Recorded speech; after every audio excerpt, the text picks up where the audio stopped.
दोस्तों, तो इस वीडियो में बात करेंगे एक और अपकमिंग मेन बोर्ड आईपीओ के बारे में। तो जल्द ही मार्केट में एक और मेन बोर्ड आईपीओ ओपन होने वाला है।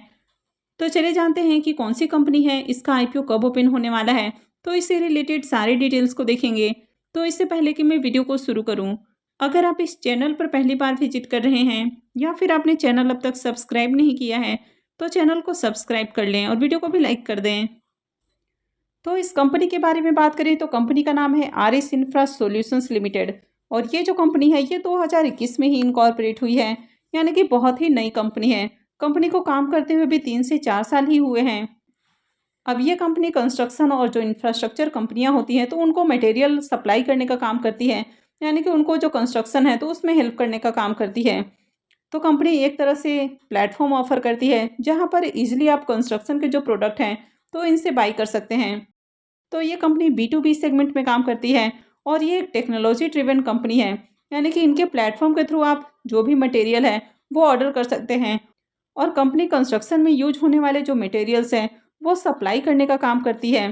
तो कंपनी बड़े बड़े जो कंस्ट्रक्शन वाली कंपनियां हैं तो उनको सप्लाई करती है, यानी कि कंपनी का जो सेगमेंट है बिजनेस का वो बिजनेस टू बिजनेस सेगमेंट है।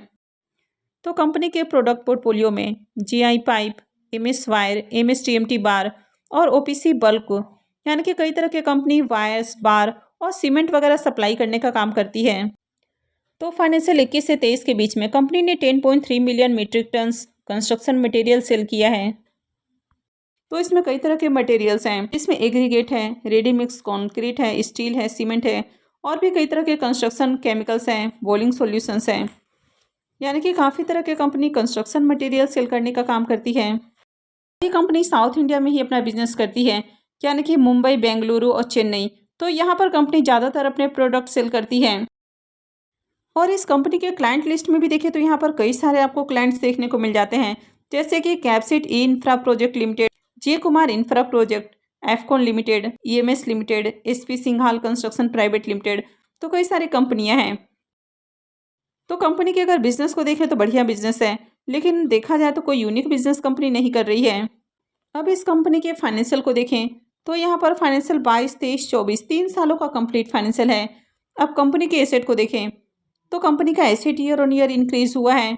फाइनेंशियल 22 के अंदर कंपनी का एसेट जहाँ 334 करोड़ है, 23 में बढ़ के 394 करोड़ और 24 में देखें तो 492 करोड़ हो चुका है। कंपनी के रेवेन्यू को देखें तो फाइनेंशियल 22 में कंपनी का रेवेन्यू जहाँ 453 करोड़ है, 23 में ही बढ़ के 754 करोड़ हो चुका है। लेकिन 24 के अंदर देखें तो डाउन है और 702 करोड़ का रेवेन्यू है। कंपनी के प्रॉफिट को देखें तो कंटिन्यू कंपनी आपको लॉस में ही देखने को मिल रही है। फाइनेंशियल 22 में कंपनी जहां 6 से 6.5 करोड़ के लॉस में है, 23 में देखें तो 15 करोड़ से ज़्यादा का लॉस हो चुका है और 24 के अंदर ये जो लॉस है ये बढ़ के 17 करोड़ हो चुका है। यानी कि कंपनी प्रॉफिटेबल नहीं है, कंटिन्यू कंपनी लॉस में ही देखने को मिल रही है। कंपनी के नेटवर्थ को देखें तो 22 में 140 करोड़, 23 में घट के 104 करोड़ और 24 में 141 करोड़ देखने को मिला है। अगर इसके रिजर्व को देखें तो 22 और 23 में कंपनी का जो रिजर्व है वो कंटिन्यू आपको नेगेटिव में देखने को मिला है और 24 में देखें तो ये बढ़ के 139 करोड़ हो चुका है। कंपनी के अगर बोरोइंग्स के बारे में बात करें तो कंपनी का बोरोइंग्स भी लगातार इंक्रीज हुआ है, यानी कि फाइनेंशियल 22 के अंदर कंपनी के ऊपर जहां 154 करोड़ का कर्ज था, 23 में बढ़ के 220 करोड़ और अभी देखें तो कंपनी के ऊपर 273 करोड़ से भी ज़्यादा का कर्ज है, यानी कि 274 करोड़ के अराउंड कंपनी के ऊपर कर्ज देखने को मिल रहा है। तो कंपनी के ऊपर कर्ज को देखें तो ज़्यादा कर्ज है। तो कंपनी के अगर फाइनेंशियल को देखें तो कंपनी का फाइनेंशियल कहीं से भी बढ़िया नहीं है। एक तो कंपनी लॉस में देखने को मिल रही है और कंपनी के ऊपर कर्ज भी बहुत ज़्यादा है।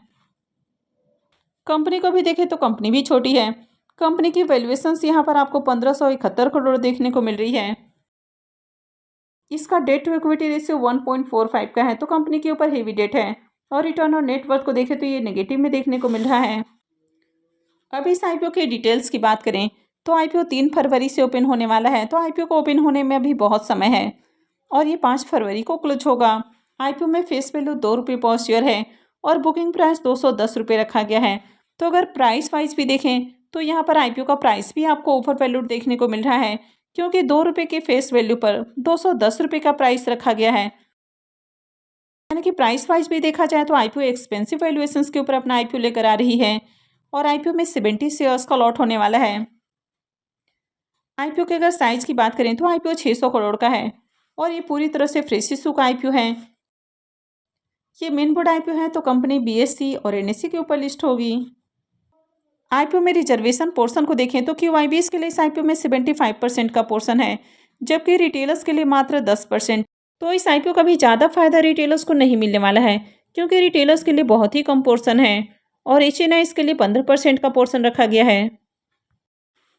आईपीओ में लॉट साइज को देखें तो आईपीओ में 70 शेयर्स का एक लॉट होने वाला है और एक लॉट के ऊपर आपका जो मिनिमम इन्वेस्टमेंट है वो 14,700 रुपये रहने वाला है। अब इस आईपीओ में प्रमोटर्स की होल्डिंग अभी कितनी है तो ये मेंशन नहीं किया गया है। अब इस आईपीओ के शेड्यूल को देखें तो आईपीओ 3 फरवरी को यानी कि मंडे को ओपन होने वाला है और ये 5 फरवरी को क्लोज होगा। आईपीओ का अलॉटमेंट डेट 6 फरवरी रहेगा। रिफंड डेट 7 फरवरी होने वाला है। क्रेडिट डेट भी 7 फरवरी होगा और आईपीओ की लिस्टिंग 10 फरवरी को होने वाली है। अब इसका ग्रे मार्केट में प्रीमियम भी ओपन हो चुका है, तो चलिए अब इसके प्रीमियम को भी देख लेते हैं कि इसका प्रीमियम किस प्राइस के ऊपर ट्रेड कर रहा है और आईपीओ से कितना प्रॉफिट हो सकता है। अब इस आईपीओ के ग्रे मार्केट प्रीमियम को देखें तो आईपीओ का डेट अनाउंस होने के साथ ही इसका ग्रे मार्केट में प्रीमियम भी ओपन हो चुका है। तो इसका प्रीमियम 40 रुपये के ऊपर ओपन हुआ है और आईपीओ में 70 शेयर्स का लॉट है।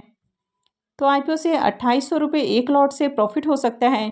प्रीमियम को देखें तो प्रीमियम 19% के ऊपर ट्रेड कर रहा है, तो इसका भी प्रीमियम आपको डिसेंट प्राइस के ऊपर देखने को मिल रहा है।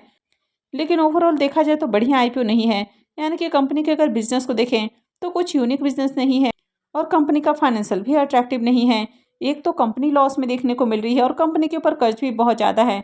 हालांकि अगर ग्रे मार्केट में डिमांड बनी रहती है तो इस तरह के आईपीओ में भी लिस्टिंग गेन के लिए अप्लाई किया जा सकता है, लेकिन अच्छी डिमांड रहती है, मार्केट में तेजी रहती है, तभी आपको इस तरह के आईपीओ में अप्लाई करना चाहिए।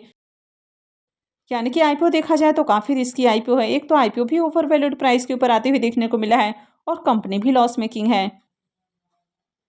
तो इसमें अप्लाई करना है या फिर नहीं करना है, तो इससे रिलेटेड डिटेल मैं आगे भी आपको देती रहूँगी। तो आगे भी इसी तरह की और भी अपडेट से जुड़े रहने के लिए चैनल से जुड़े रहें, चैनल को सब्सक्राइब करके रखें और अगर आपने इस वीडियो को अब तक लाइक नहीं किया है तो वीडियो को भी लाइक कर दें। वीडियो को अंत तक देखने के लिए आप सबको बहुत बहुत धन्यवाद।